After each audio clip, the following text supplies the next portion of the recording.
permission, je vais prier. Seigneur, merci parce que quand tu nous vois, on est tout petit à tes yeux. Mais tu vois notre cœur. Tu vois ce qu'il y a au fond de nous. Alors merci de venir le prendre ce matin, de travailler pour qu'on puisse ressentir ton amour.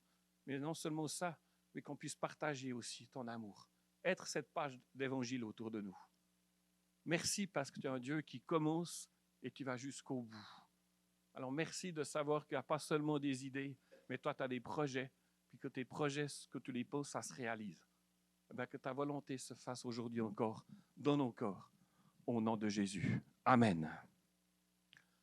Voilà. Il y a un mois, j'ai vécu un grand moment. Vous allez vous poser des questions, mais qu'est-ce qui s'est passé il y a un mois? J'ai été témoin d'une excellente nouvelle pour mon amie et collègue Paulina.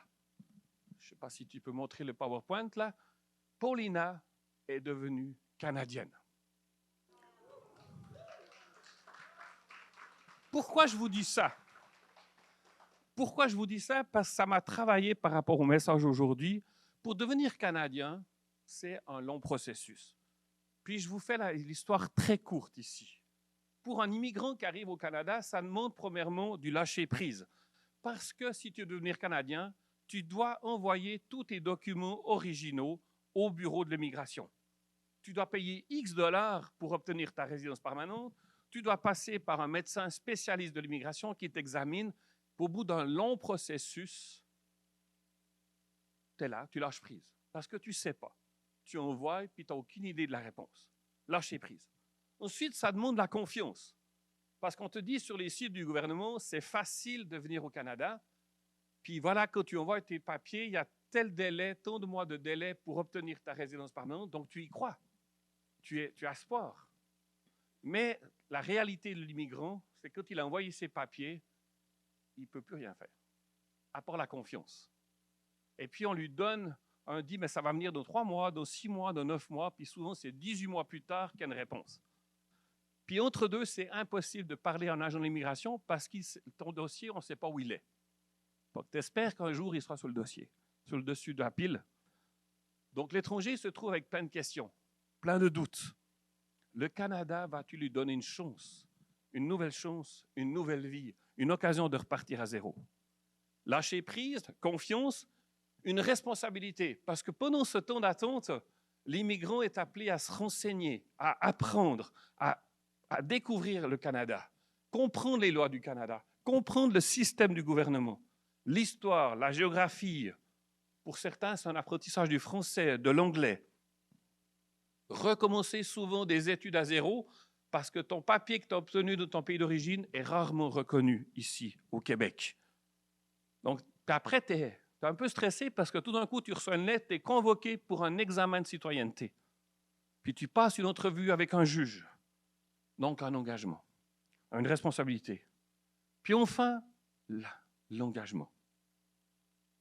Il y a 11 ans, en novembre, je me suis retrouvé avec Patty et mes enfants dans une salle communautaire à Montréal, avec 400 personnes autour de moi. Puis dans ces 400 personnes, il y avait des femmes musulmanes voilées, il y avait des juifs hassidiques avec leurs motos, leurs chapeaux noirs, il y avait plusieurs sikhs avec leurs turbans, mais il y avait des familles, des célibataires de tous les continents. On était là tous parce qu'on était convoqués à une cérémonie de citoyenneté. Puis on prononce le serment. Alors il y a la photo de la reine d'Angleterre, puis on s'engage. Ensuite, on signe. Puis ensuite, on chante l'hymne national Canada. Puis après, on est applaudi, puis il y a le juge qui est là devant nous. Bienvenue aux nouveaux Canadiens. Puis il nous rappelle, le juge, l'importance, la découverte. Vous êtes au Canada maintenant, c'est à votre tour. Sachez que le Canada, c'est un pays hospitalier. À votre tour d'être hospitalier. Sachez que le Canada aime les différences. À votre tour de souhaiter la bienvenue, de montrer votre différence et de travailler la diversité dans l'unité. On t'encourage de faire du bénévolat. On te dit, et c'est vrai que le Canada est un pays de paix, que tu peux pratiquer ta religion. N'oubliez pas que la femme est libre au Canada. Donc, toutes des valeurs, tu es là, waouh. Quand on se regarde, on est tous différents. On a tous les yeux pleins d'eau parce qu'on vient de faire un pas de notre vie. Parce qu'on vient d'obtenir un papier pour lequel on espérait tant. le passeport canadien. Lâcher prise, confiance, responsabilité, engagement. Je pense que ces 4 mots résument un peu notre vie à chacun. Qui a imaginé? Imaginez il y a quelques années, Luc et Lise dans leur salon. Seigneur, tu nous appelles du Mexique à venir à l'Assomption. On va prier pour que quelque chose se passe, pour que ton règne vienne ici. Qui a imaginé il y a quelques années dans son pays d'origine, là à l'Assomption, à Joliette, un jour se retrouver ici? Qui a imaginé un jour que Dieu viendrait frapper à notre porte de cœur? Lâcher prise, confiance, responsabilité, engagement. On vit tous avec des limites sur Terre. On a tous, quelque part sur Terre, une maman que certains connaissent, d'autres n'ont pas eu le plaisir de connaître. Mais on sait un jour qu'on va mourir. Différents mais humains. Face à la différence, soyons une page d'Évangile. Devenir Canadien m'a appris beaucoup de choses. Puis ce matin, je ne suis pas venu tout seul pour le massage. Je suis venu avec mon amie Elisabeth. Alors, j'aimerais t'inviter à venir. Ouais, tu es là. Merci. Elisabeth est mariée à Eric, maman d'un petit garçon qui s'appelle Grégoire. Alors, dans son quotidien, Elisabeth est actuellement en congé maternité.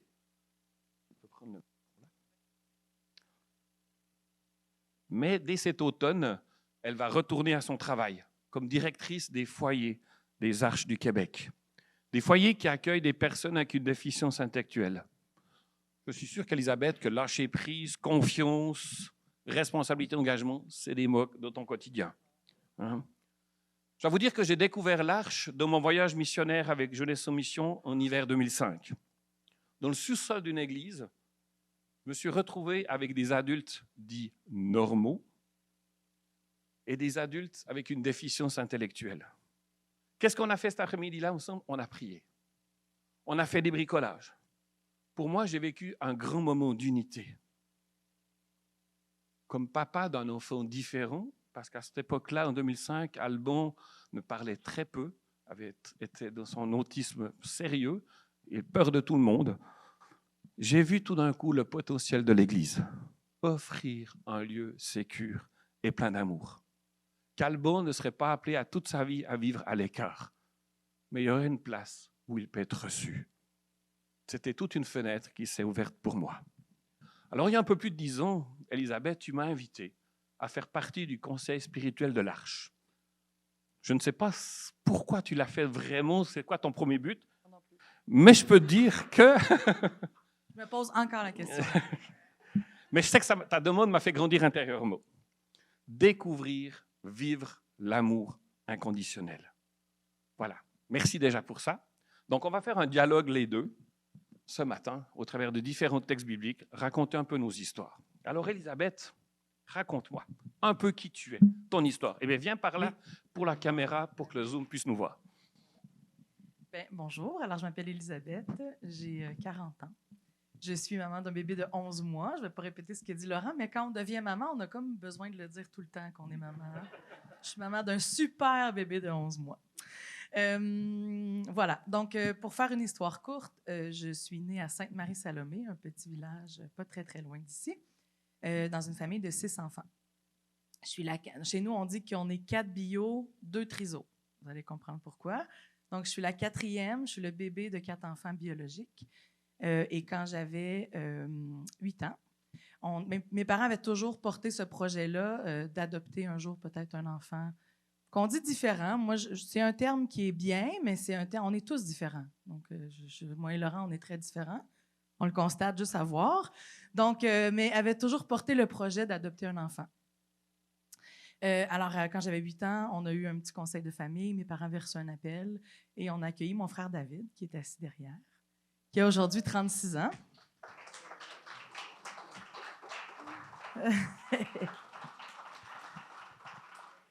Et quelques années plus tard, alors que j'avais 12 ans, on a reçu un autre appel d'urgence pour une petite fille qui devait quitter sa famille d'urgence. Et en famille, on a décidé d'accueillir ma sœur Anne, qui n'est pas là aujourd'hui. Oui, qui est en photo par contre. Voilà, donc David et Anne. Et on a décidé d'accueillir Anne, qui aujourd'hui a, elle aussi, a 37 ans.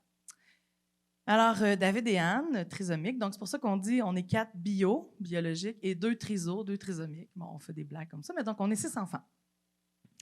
David et Anne sont entrés dans ma vie et ont transformé ma vie. Mes frères et sœurs seraient ici et diraient la même chose que moi. Donc, on a été façonnés dès notre enfance à vivre au quotidien avec David et Anne. Vous avez vu juste comment David s'est levé. C'est pouf! C'est un soleil, un pouf de lumière, une joie intense. Voilà, donc je vais vous parler un peu plus de la déficience intellectuelle après. Mais ensuite, bon, juste pour faire court, on a grandi, puis mes parents ont fait partie du projet pour ouvrir l'Arche à Joliette, donc l'Arche communauté de vie pour des personnes avec et sans déficience intellectuelle. Donc, on partage notre quotidien. On a des foyers, c'est une des parties importantes, donc des personnes avec une déficience intellectuelle qui cohabitent avec des assistants qui viennent d'un peu partout dans le monde. Nous, on travaille beaucoup avec l'immigration, pas toujours simple, hein, vous le savez.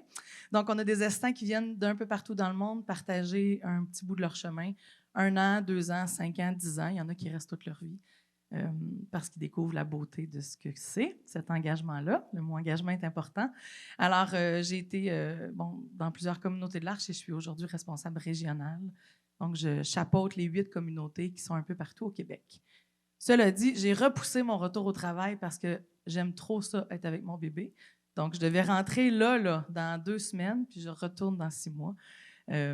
Mais bon, je vais retourner en septembre parce que j'ai le sentiment d'engagement fort, mais voilà.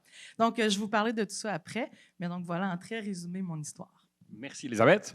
Donc, Elisabeth nous pousse à regarder, nous interpelle à regarder l'autre pour le pousser plus loin. Mais au fait, c'est nous qu'on va aller plus loin. Hein? Qu'est-ce que je vois chez mon prochain? Avec Elisabeth, on a beaucoup parlé de cette question-là, mais qu'est-ce que je vois en fait? J'aime cette question parce que je trouve que ce n'est pas facile de répondre. C'est bien plus facile des fois de fermer les yeux, d'être indifférent, parfois, je dirais, de changer de trottoir, de ne pas s'arrêter, de faire semblant de n'avoir rien vu. On le sait tous que l'indifférence, ça conduit nulle part. La compassion, par contre, ça nous fait bouger. Et c'est la foi qui fait déplacer les montagnes. Dans la Bible, il y a l'histoire d'un enfant qui était paralysé des 2 jambes. Vous connaissez peut-être l'histoire de Méphi-Bochette. J'aimerais vous partager avec vous cette histoire. Donc, le texte, 2 Samuel 4:4, sur le PowerPoint. Alors, je vais vous le lire.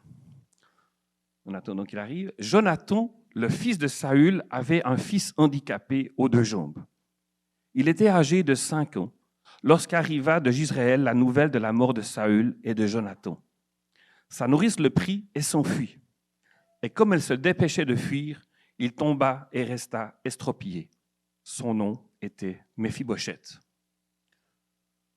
2 Samuel 9, David demanda, « Reste-t-il encore quelqu'un de la famille de Saül pour que je lui fasse du bien à cause de Jonathan ?» Il y avait un serviteur de la famille de Saül, un dénommé Tsiba, que l'on fit venir vers David. Le roi lui dit, « Es-tu Tsiba ?»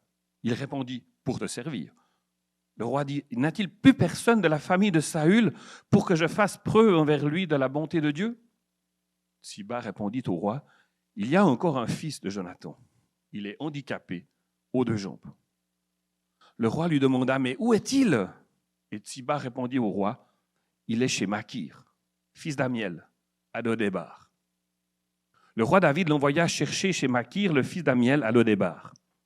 Méphi-Bochette, fils de Jonathan et petit-fils de Saül, vint vers David, tomba le visage contre terre et se prosterna. David dit, « Méphi-Bochette » Il répondit, « Me voici, je suis ton serviteur. » David lui dit, « N'aie pas peur, car je veux te faire du bien.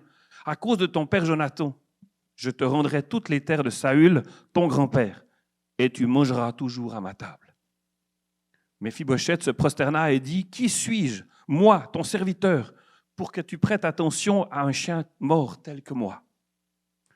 Le roi appela Tsiba, le serviteur de Saül, et lui dit, « Je donne au fils de ton maître tout ce qui appartenait à Saül et à toute sa famille.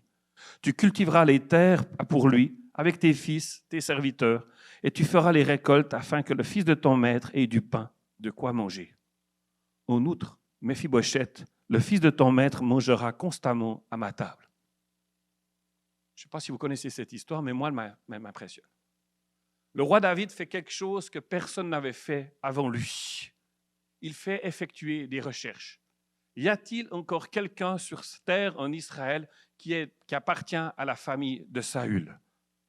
Tous pensent alors que David veut affermir son trône. Tous pensent que s'il cherche quelqu'un de la famille de Saül, c'est pour le tuer, parce qu'il ne veut pas qu'il y ait d'autres prétendants que lui sur le trône. David, lui, il n'est pas dans cette attitude-là. Il veut bénir, il veut respecter sa parole d'engagement. C'est dans 1 Samuel 20, on voit l'histoire que David et Jonathan étaient très amis ensemble et ils se sont engagés l'un envers l'autre de dire si un des deux meurt, promets-moi, engage-toi de ne jamais faire du mal à quelqu'un de ma famille. Et voilà que David apprend l'existence de Méphibosheth. Mettez-vous dans la peau de ce petit garçon, qui est un adulte à ce moment-là dans l'histoire, mais jusqu'à 5 ans, il vit dans le palais avec Jonathan, son père. Son grand-père Saül, c'est le roi. Donc une bonne éducation probablement, des bons repas, une grande cour pour jouer. Tout va bien pour lui. Un jour, son père et son grand-père partent en guerre et il meurt au combat. Et là, la nourrice a peur. Elle dit, ça y est, ceux qui ont gagné la guerre vont venir au palais, ils vont tous nous tuer, ils vont tous nous faire disparaître. Parce que le nouveau roi va arriver et puis il veut prendre place sur le trône.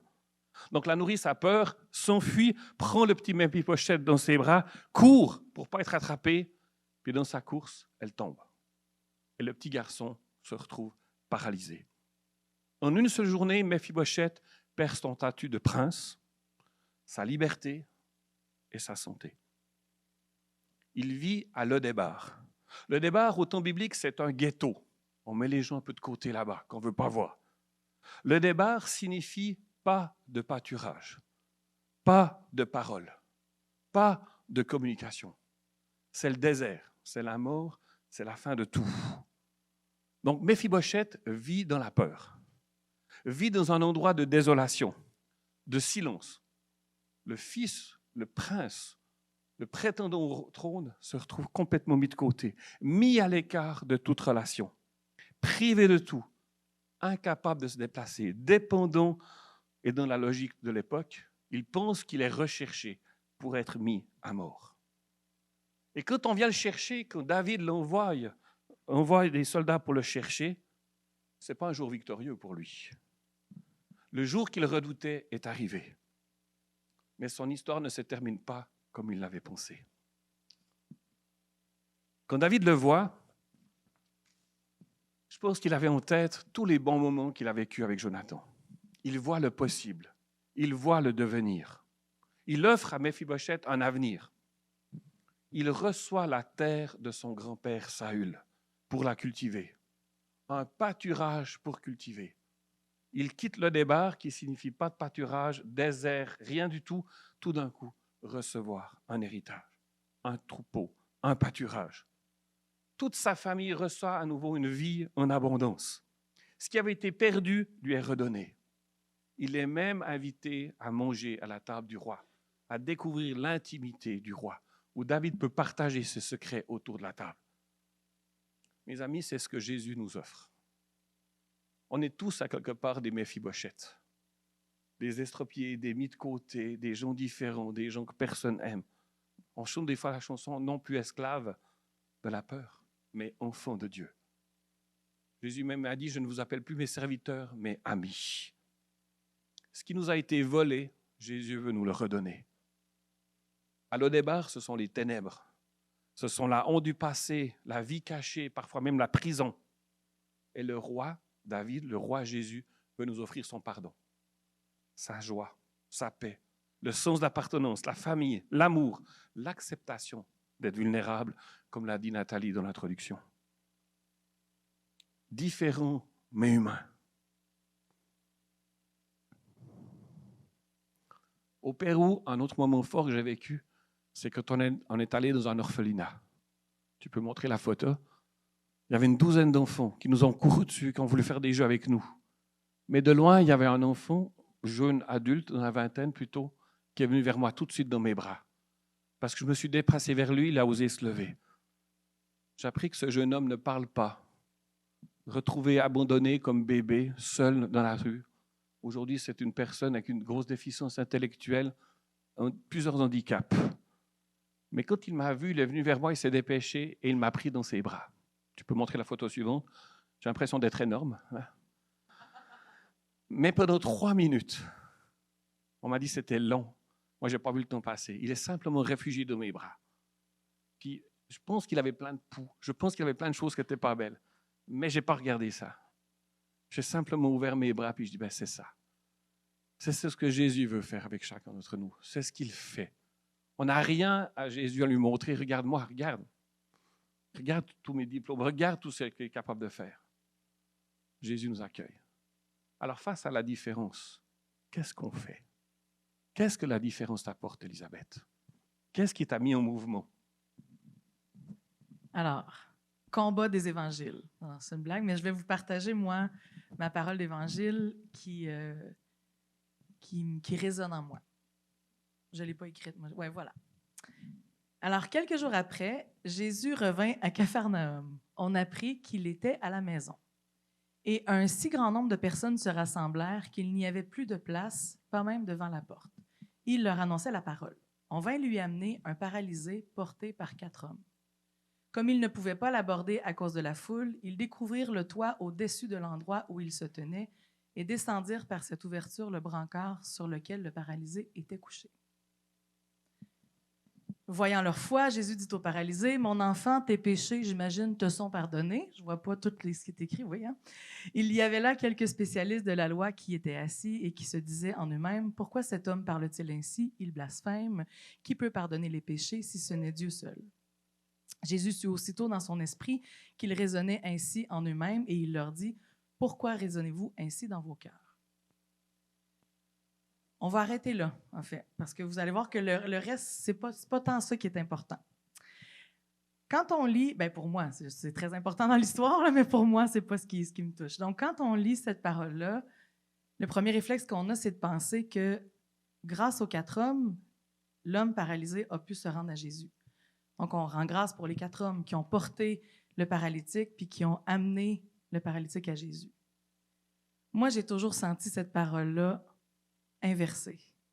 Pour moi, c'est grâce au paralytique que ces 4 hommes-là ont pu aller à Jésus. C'est grâce à lui qu'ils ont pu être près de Jésus. Parce que la foule était tellement grande qu'ils n'auraient jamais pu se rendre près de Jésus, qu'ils n'auraient jamais pu aller à lui. Mais grâce au paralytique, ils ont imaginé les choses autrement, ils ont défait le plafond, ils ont descendu l'homme et ils se sont rendus à Jésus. Et pour moi, c'est ça la plus grande révélation de la déficience intellectuelle ou de la différence, mais moi, je vais vous parler de la déficience intellectuelle. Dans ma vie à moi, j'ai été façonnée, j'ai été transformée et j'ai été touchée par le cœur de Dieu à travers mon frère et ma sœur quand j'étais jeune et ensuite à travers plein de gens, bien sûr. Mais grâce à David et Anne, j'ai pu apercevoir le cœur de Dieu à travers ce qu'ils sont, à travers leur capacité de pardonner, de recommencer chaque jour comme si c'était le premier jour de leur vie, de ne pas avoir de rancune, d'avoir un amour très grand pour les gens plus fragiles, pour les gens plus démunis, pour les gens différents, pour chacun de nous. Donc, pour moi, cette parole-là est vraiment... Elle a toujours résonné très fort parce que moi, c'est au paralytique que je rends grâce, parce qu'il nous amène et il m'a amené à Jésus. Je ne veux pas romantiser la déficience intellectuelle. Hein, Louise? On ne romantise pas ça, la déficience intellectuelle. On sait qu'au quotidien, c'est difficile, comme dans toutes nos familles, comme dans toutes nos histoires de couple. Ce n'est pas toujours facile. Mais il y a quelque chose d'extraordinaire dans la capacité, je l'ai dit, mais à recommencer chaque jour comme si c'était le premier. Ma sœur Anne a un très fort caractère. Hein, David? Anne, elle a du caractère, hein? Ouais. On s'en mêle pas. Pas David, non. Ma sœur, elle est extraordinaire. C'est une battante, c'est une résiliente, qui a une force de vivre, qui est passionnée, qui mord dans la vie, mais qui sait franchement ce qu'elle veut et où elle veut aller. Donc, quand elle était petite et qu'elle est arrivée à la maison, vous pouvez imaginer qu'elle était encore plus dure qu'elle est aujourd'hui. Ma mère a toujours dit, je fais une parenthèse, mais que mon frère est bon parce qu'il veut être aimé, mais ma sœur, elle est devenue bonne à force d'être aimée. Hein, on saisit la différence. Hein. Parole de sagesse de maman. Je vais dire que vous avez fait ça, elle va être bien contente. Donc, ma sœur, il a fallu beaucoup, beaucoup, beaucoup d'amour et beaucoup, beaucoup, beaucoup de patience, jour après jour, après jour, après jour. Et ma sœur a la capacité incroyable de se lever chaque matin en ayant tout oublié ce qui s'est passé la veille. Avec son sourire extraordinaire, avec la joie de nous retrouver comme si ça faisait 6 mois qu'on ne s'était pas vus. Quand ma sœur, elle vient chez moi, mettons, elle passe 3, 4, 5 jours chez nous, on va la reconduire chez mes parents, puis j'appelle le soir chez mes parents pour je ne sais pas quoi. Ma sœur me répond comme si ça faisait 1 an, là, comme si j'étais partie en Afrique, qu'on ne s'était pas vus depuis. Puis là, écoute, elle a une joie incroyable, mais il y a une capacité de pardon. Donc, pour moi, à travers les personnes qui ont des déficiences intellectuelles, j'ai touché au visage miséricordieux de Dieu, à cet amour-là inconditionnel, à ce désir-là de juste être en relation. Je vais t'aimer, peu importe. Peu importe ce que tu fais, peu importe si tu es de la scrap aujourd'hui, puis si tu n'es pas correct, puis si tu n'as pas réussi, puis si tu es tout croche, je vais t'aimer quand même, juste parce que tu as envie d'être là, juste parce que tu veux être en relation avec moi. Comme Dieu fait, Nathalie, tu disais, on ouvre les bras, je mets mon cœur, puis je peux juste être ce que je suis. Ben moi, être en relation avec des gens qui ont une déficience intellectuelle, c'est accepter de me laisser transformer et accepter d'être ce que je suis. Je vous partage un petit exemple qui peut paraître un peu ridicule, mais vous allez comprendre. Chez nous, on a une famille d'accueil avec des adultes qui ont une déficience intellectuelle. C'est bien original, ma vie. Et c'est une blague, là, dans le sens où c'est juste la déficience intellectuelle. Oui, d'accord. Donc, on a accueilli... Oui, bien de l'amour. On a accueilli François qui a habité avec nous pendant plusieurs années. François, aujourd'hui, vit à l'Arche. Et mon chum faisait des corvées de légumes. Donc, tout le monde, on s'assoit autour de la table, puis on coupe des crudités pour la semaine, pour les lunchs. Bon. François, lui, il coupe ses crudités tout croche. Tu sais, moi, quand je coupe des crudités, j'aime ça qu'il y ait un certain ordre. Hein? Des beaux petits bâtonnets de concombre, bon. Ça soit à peu près tout de la même grandeur. François, lui, il coupe ça, là, 2 cm, 4 cm, c'est large, c'est court, un piment rond. Bon. Jusque-là, tout va bien parce que ça reste dans la maison. Mais moi, ma gang, ils vont travailler chaque jour. Donc, dans les lunchs, je dois mettre des crudités. Alors, dans les lunchs de François, le midi, il y a le petit pot de crudités avec les grandes carottes, les petites carottes, les concombres croches, les piments ronds. Il m'a fallu des années, c'est pas une blague, des années pour accepter que le lunch de François serait croche. Parce que c'est mon image. On parlait de moi, là. Pour accepter l'imperfection, pour accepter que c'est correct que ce soit croche. C'est pas grave que ce soit pas parfait. C'est correct que ça clinque un peu puis que ce soit bon. Vous comprenez l'exemple, hein? Ben, c'est la même chose pour nos cœurs, pour ce qu'on est. Écoute, j'aurais tellement de choses à dire, mais le temps file, mais je vais vous parler un petit peu de David. Hier, dans la journée, on était allé à des funérailles. Donc, on a un grand ami à nous, Pierre-Vincent de l'Arche, qui est décédé, puis on avait des funérailles hier. Puis David est venu dormir à la maison. Donc, moi, je suis dans mon lit, David se prépare pour aller dormir, il vient me dire bonne nuit dans ma chambre, il s'assoit à côté de moi, et il me dit, les deux, on a de la peine, on aimait vraiment beaucoup Pierre. Donc, David me dit, j'ai de la peine, moi aussi. Et là, on s'est accoté la tête, un sur l'autre, puis on est resté 2-3 minutes en silence. On s'est regardé après, les yeux pleins d'eau, il m'a donné un bec sur le front, puis il est allé se coucher. On a pu déposer dans cet espace-là notre deuil. On a vécu notre deuil ensemble. On n'a pas eu besoin de mots. On n'a pas eu besoin de grandes paroles comme on est donc capable, nous, on a besoin de nommer, puis puis peut-être que... On n'a pas eu besoin de mots. On a eu besoin d'être ensemble. À l'Arche Joliette, il y a quelques années, on a commencé le projet d'accueillir des femmes de la prison de Joliette qui viennent cuisiner des repas, faire du bénévolat. J'ai toujours osé espérer qu'ils retrouvent un peu de dignité à nourrir les gens de la maison puis à redonner de leurs mains. Tu sais. Et on a accueilli Mélanie. Puis je nomme son nom parce que Mélanie elle a passé à la télé avec David, puis ça a été, c'est connu, là. Puis vous avez peut-être déjà entendu l'histoire ici par Laurent, mais donc Mélanie, première femme prisonnière qu'on a accueillie, qui est en prison depuis 14 ans. Et Mélanie s'entendait bien avec tout le monde, mais ça a cliqué avec David. Elle préparait le repas chaque semaine avec David. Une semaine, elle retourne à la prison. Laurent était là avec Guy, l'aumônier de la prison. Et il voit Mélanie, qui est comme un peu chamboulée, Ça va, Mélanie? Oui, j'arrive de l'Arjoliette. OK, qu'est-ce qui s'est passé? Et là, Mélanie se met à pleurer et dit, on m'a dit je t'aime. Et ça faisait 14 ans que personne ne m'avait dit je t'aime. C'est David qui a dit je t'aime à Mélanie. Simplement en l'accueillant parce que heureux de la retrouver. Puis il y a eu un reportage à la télé, puis il parlait David et Mélanie en cuisinant. Puis Mélanie, elle s'est mise à pleurer parce qu'elle parlait un peu de son histoire, puis de sa fille qu'elle ne voyait pas, puis elle pleurait. Puis David, il a juste dit, Mélanie, après la peine, la joie. C'est tout. Pas besoin de plus. Besoin d'une épaule, besoin d'un je t'aime, puis besoin d'un après la peine, la joie, Laurent. Ça va être correct, tu sais. Moi, j'aurais eu besoin de dire à Mélanie, c'est pas facile, hein? Ta fille, puis qu'est-ce qui s'est passé, puis comment je peux t'écouter, puis comment je pourrais t'accompagner dans ça. Puis c'est important, on a besoin de ça parfois. Mais on a souvent, très souvent, juste besoin d'un David qui nous met une petite main sur l'épaule, hein, Karine? Et qui vient tout doucement transformer nos cœurs.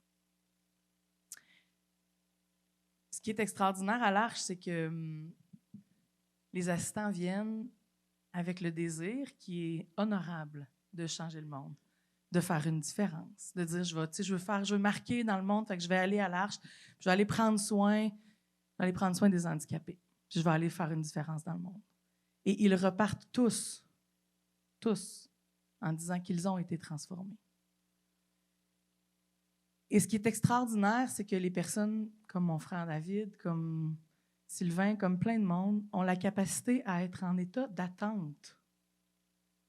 Tu sais, tu le disais dans ta parole, attends une minute, en tout cas, j'ai pas l'exemple exact, mais il faut lâcher prise, faire confiance. Bon, tu disais ça. Ils sont toujours en train de recevoir de l'aide.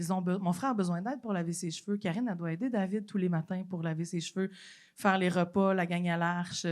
J'ai besoin d'un livre parce que je vais aller quelque part. Je veux faire une sortie. Donc, ils sont toujours en état de recevoir, toujours en état de se faire aider. Mais il y a quelque chose d'extraordinaire dans cette extrême confiance de dire, qu'est-ce que toi, tu as à m'apporter? Moi, je suis là aujourd'hui, je sais que tu vas m'aider, mais plus profondément que ça, t'es qui, toi?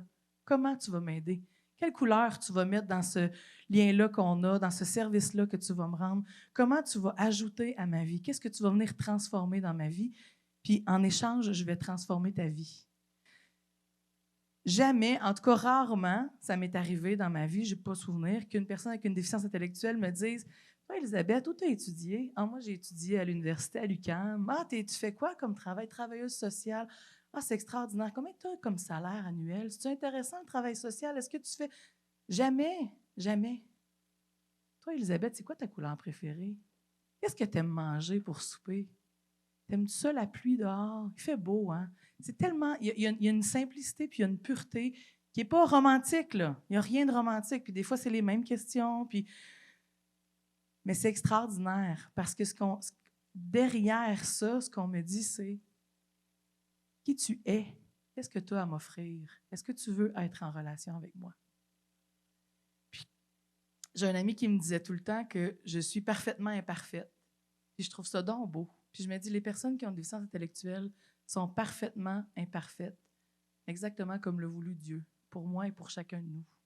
Et elles sont à la hauteur de ce que nous sommes, une page d'Évangile par leur vie, par leurs dons, et elles ont la capacité de révéler le don de l'autre et de nous donner le cadeau et l'exigence d'être nous-mêmes. On ne peut pas avoir de masque. Si on en a, ça ne dure pas longtemps, je vous garantis, parce que c'est pas long qu'ils vont venir faire sortir l'impatience, la colère, la maladresse. Fait que je peux bien me faire à croire que je suis extraordinaire là, quand je suis assis dans mon salon. Mais si je passe une semaine avec mon frère, là, ça va arriver, je dis comme David. Là, je régulièrement face à mes limites, régulièrement face à ce que je suis. Donc, elle m'oblige avec douceur et délicatesse à être ce que je suis et à juste donner ce que je peux donner, ni plus ni moins.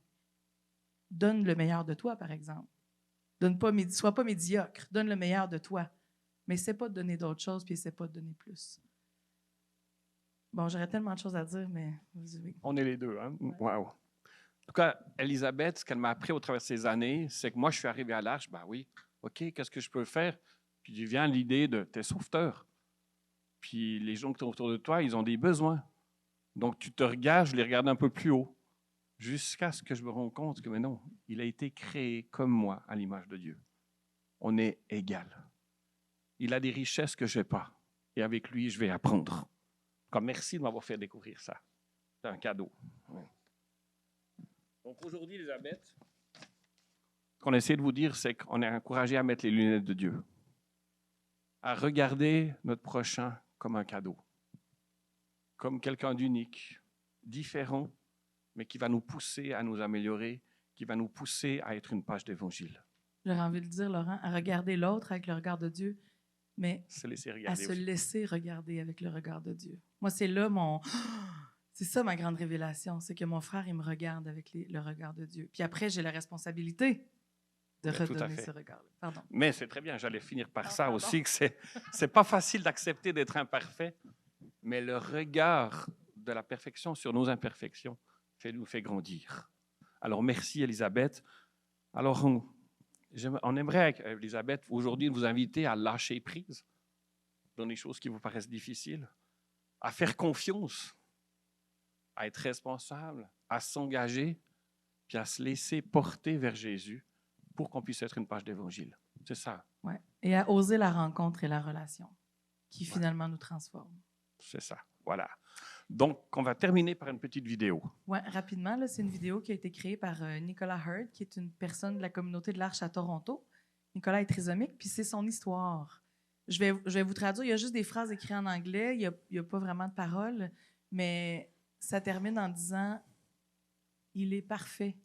Il était parfait. » Ou en tout cas, vous allez voir, mais puis je pourrais ajouter « Comme le voulut Dieu ». Donc, voilà. Cette vidéo de l'Arche, de Nicolas de l'Arche Toronto, qui a été en nomination aux Oscars pour vidéo d'animation. Bon, on se pète pas les bretelles, mais un petit peu quand même, là, même si c'est pas important. Puis en attendant que la vidéo commence, j'aimerais dire aussi que Jésus, en venant sur terre, il s'est limité. Je terminerai après. Est-ce que tu veux prier? Tu veux prier pour nous? Ouais. Non, il y a beaucoup d'émotions. Méphibosheth. Il y en a tout autour de nous. Et des fois, c'est nous-mêmes qu'on est Méphibosheth. David a accueilli. Jésus nous accueille. Alors, je vous encourage cette semaine d'être comme David, comme Jésus. Se laisser accueillir, mais aussi faire le pas d'être une page d'évangile. Voilà ce qu'on aimerait vous dire avec Elisabeth. Que Jésus s'est limité en venant sur terre dans ses pouvoirs, mais comme le paralytique, on va être conduit vers Jésus. Alors laissons-nous aimer, laissons-nous porter, et puis faisons toute une différence là où nous sommes. Alors je vais prier. Seigneur, merci pour ce matin. Merci pour ta parole qui nous révèle un peu ta perfection dans nos imperfections, ton amour inconditionnel. Seigneur, il y a tellement de choses croches en nous que tu veux aimer, que tu aimes. Aide-nous à nous accepter, puis aide-nous aussi quand on croise quelqu'un de différent. Je ne parle pas seulement de la déficience ou de la trisomie, mais donne-nous de faire le pas, de dialoguer, de comprendre, d'être témoin de ton amour. Alors merci de nous accompagner et ouvre le chemin pour nous, afin qu'on ose aller là où on est fragile, on ose être visité par ton amour. Merci pour ton pardon, pour ta grâce, pour tout ce que tu veux faire. Au nom de Jésus. Amen. Voilà. Tu veux dire quelque chose d'autre, c'est bon? Non, merci. Merci de la place que vous faites à chacun.